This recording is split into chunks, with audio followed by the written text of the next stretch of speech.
Okay, next. I love this. Hello besties, welcome back to my channel. I hope you're having a great day. Today is a very fun video. I'm very excited to film this video, and let me just preface this by saying, if you agree with one of the books that I'm going to react to or respond to, that is totally fine. Reading is subjective. We love different things in life, and that's just how it is. I just love watching these videos, and I really wanted to film this too, and I found some interesting comments that I want to comment on. So yeah, and of course feel free to comment down below if you agree, if you disagree. Feel free to let me know what you think about these books too.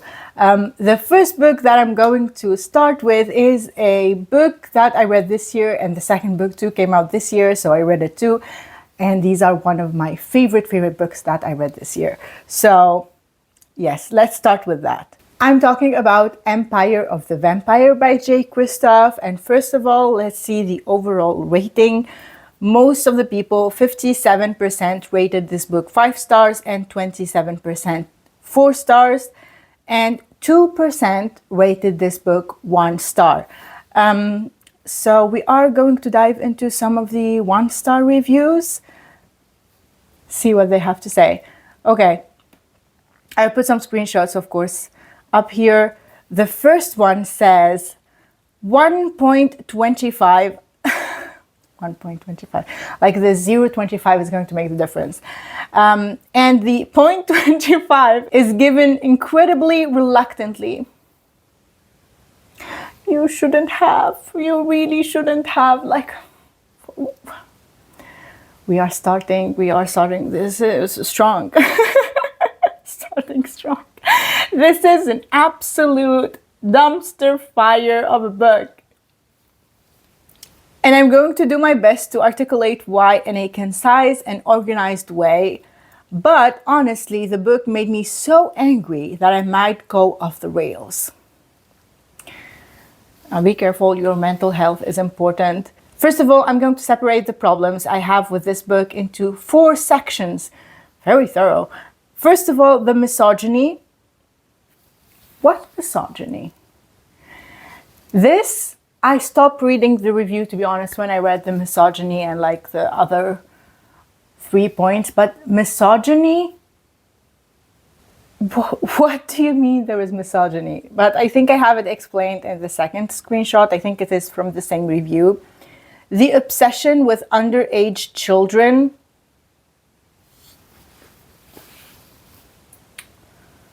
Okay. The humor. They didn't like the humor. I love dry, dark humor. Some people don't like it, and it's like the humor. If it's not your thing, it's not your thing, but I love it. And the actual writing style story. Oh my God. Let's see what this person means by misogyny. Fridging. Jay Kristoff seems to love a good fridging. If you don't know what fridging means, is like when an author uses female characters' deaths to propel the story. Like that is how our male character or our man goes on his journey. That's the death of women in the story. That's what causes the plot to move forward and for the man to move. So this is the phenomenon. Oh yeah, she explained it. This is the phenomenon of a female character dying purely for the purpose of furthering a male's character storyline. Yeah. Just about every single significant woman in the main character's life dies to push him on his little story. I don't want to spoil anything, but a lot of stories that revolve around the main female character being a female, we have women dying, women and men. And in this book too, women and men, there is a lot of death in these books. Creatures dying, women, men, every being dying in these books. So it's not like only women are dying to further the male's character storyline. I don't agree. I do not agree. If we are going to measure this book with this, I mean, every single book, it applies to every single book. Some people are going to die in the books we read. If you are reading especially fantasy, some people, a lot of people are going to die, and that's how the story goes. So yeah, I don't agree. The obsession with underage children, what? Yeah, and the humor and the actual writing style. If you didn't like the writing style, then yeah, you cannot love the book. Of course, I understand. I loved it. The humor, loved it. Misogyny, there was no misogyny happening in this book. I'm sorry. If you read it, let me know. Please let me know if you feel the same way if you read it. Okay, moving on. No. Okay, the next book, very popular. You're going to love this. The next book is Fourth Wing. Let's see. A lot of people, like, I was very surprised when I saw that the hate that this book got.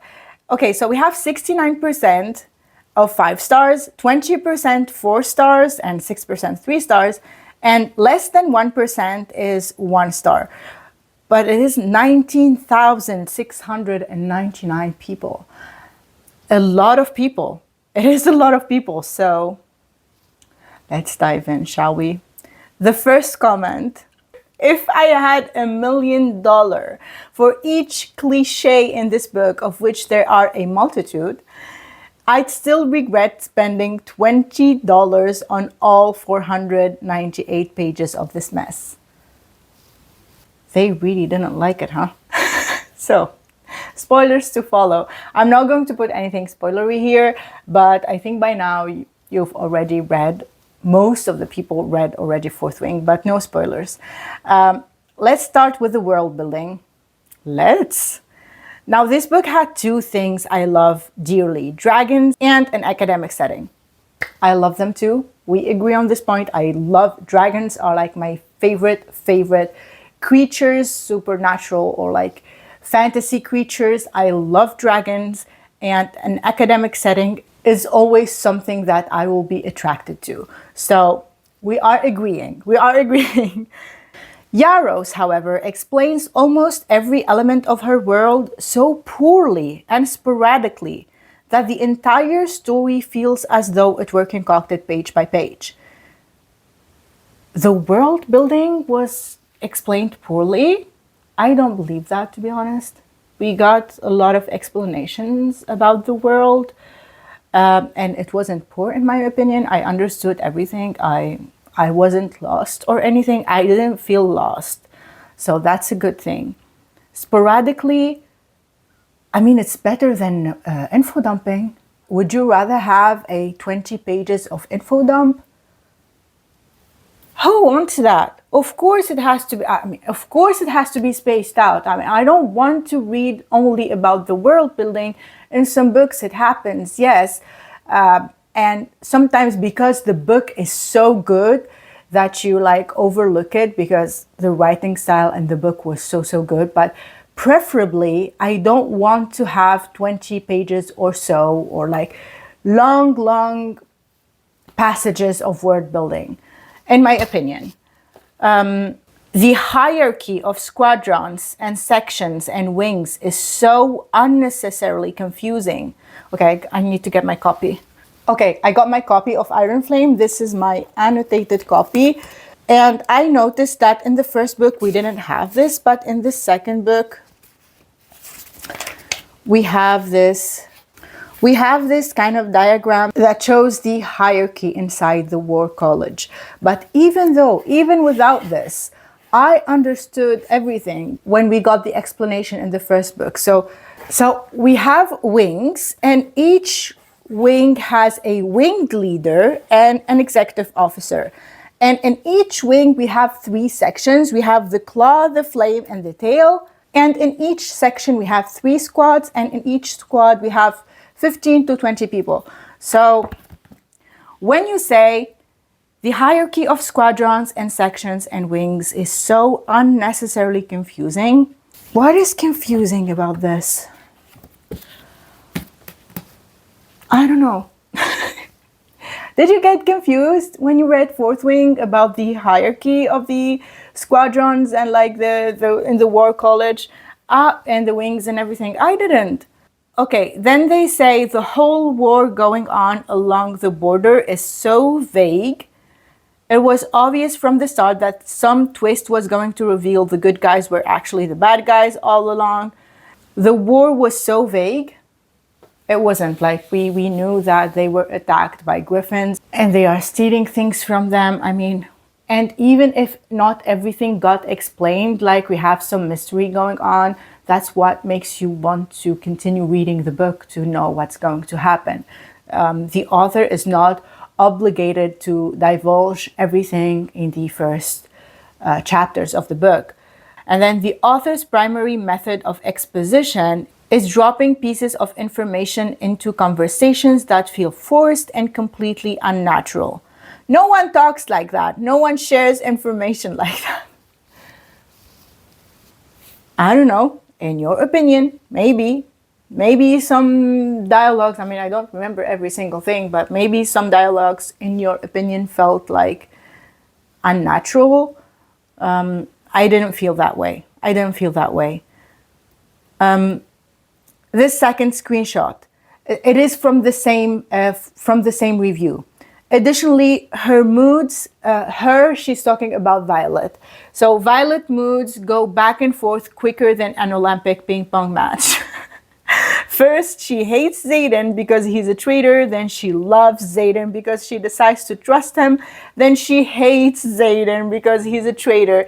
I'm expecting the cycle will continue in book 2, she means. Yes, it continues. And if you didn't like Fourth Wing, you will hate Iron Flame. But this is understandable.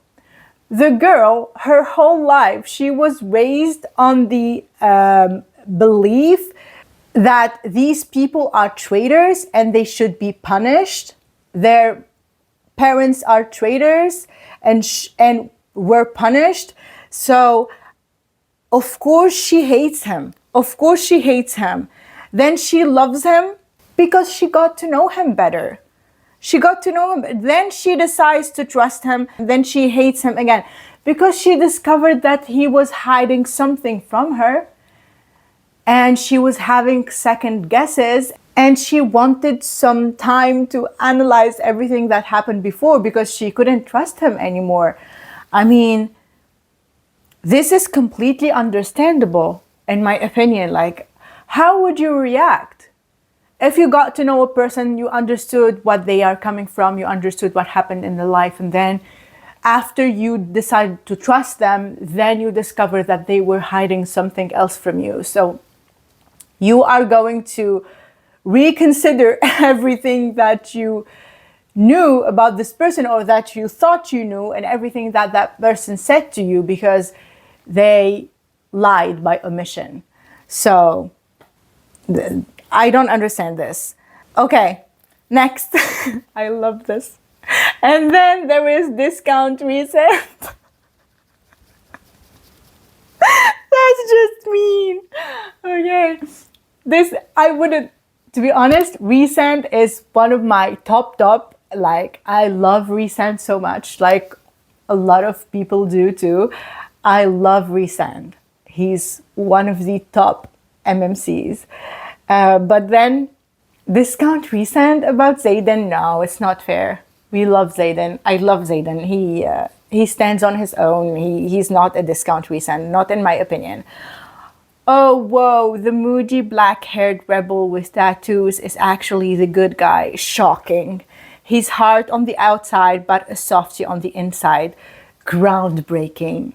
Also, the way that Charos writes his character from Violet's perspective is downright sickening at times.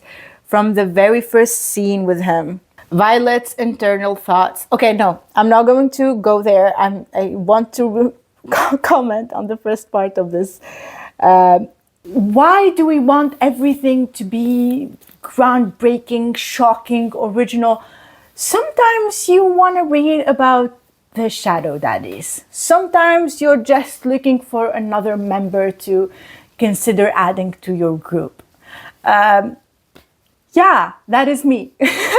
So I read for fun. I read for fun. If you read for something else, if you are trying to find an original story, then from the synopsis, you would have known that it is not. It is not. I think sometimes like people, they have to chill with the notion that a book has to do something for them or has to come up with something groundbreaking, as she says, because not every book should do that. And for me, if I enjoyed my ride with the book, if I was enjoying my time, if I was devouring the pages, that's a 5 stars. I'm not going to take away stars just because I didn't read something new. No. The book is predictable. It's nothing new. We have a plot with dragons, with a spicy romance, and a hot guy. This is Fourth Wing.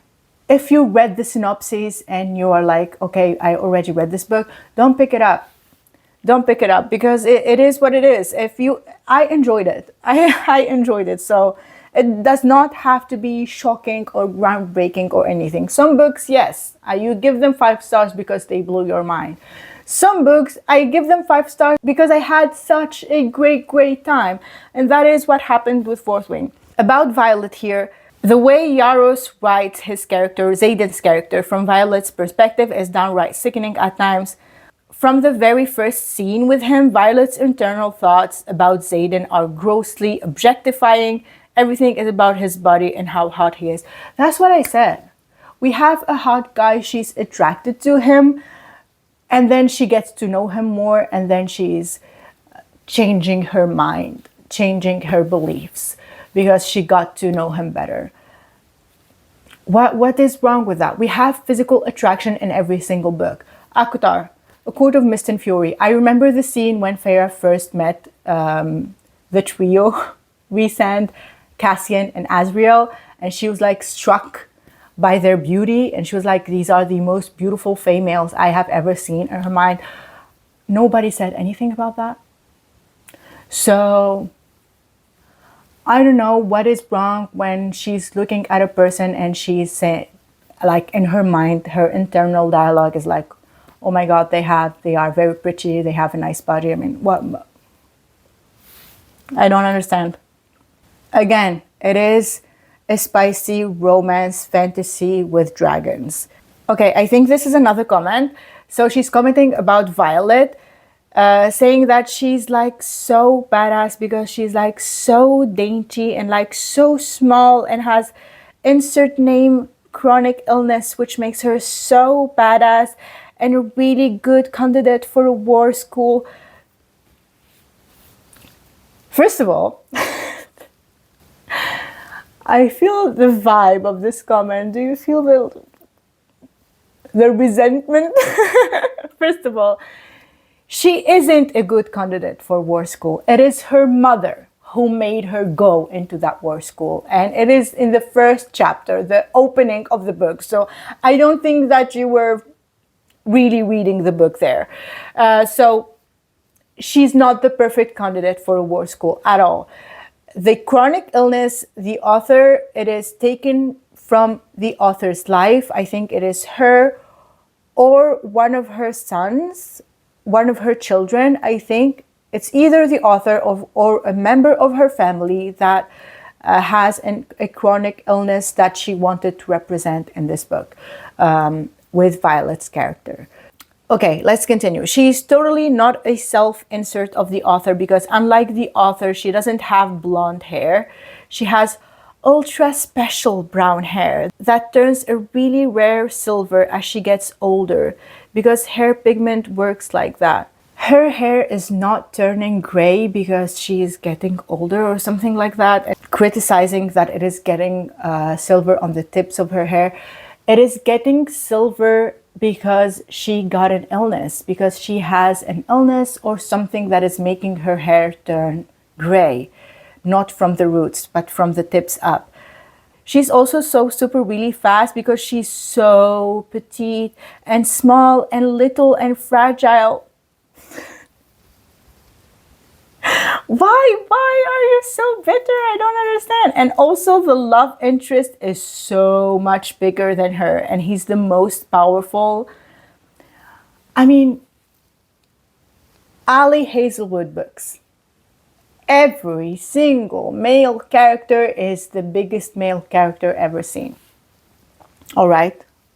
I will leave it at that. And her books, we love them. A lot of people love them. We love them. We already know what we are getting, and everyone loves them. So there is nothing wrong with a bigger MMC. And he's the most powerful darkness-wielding High Lord. Oh, sorry, I mean Dragon Rider at the Academy. I love this comment. I love this comment. So much resentment.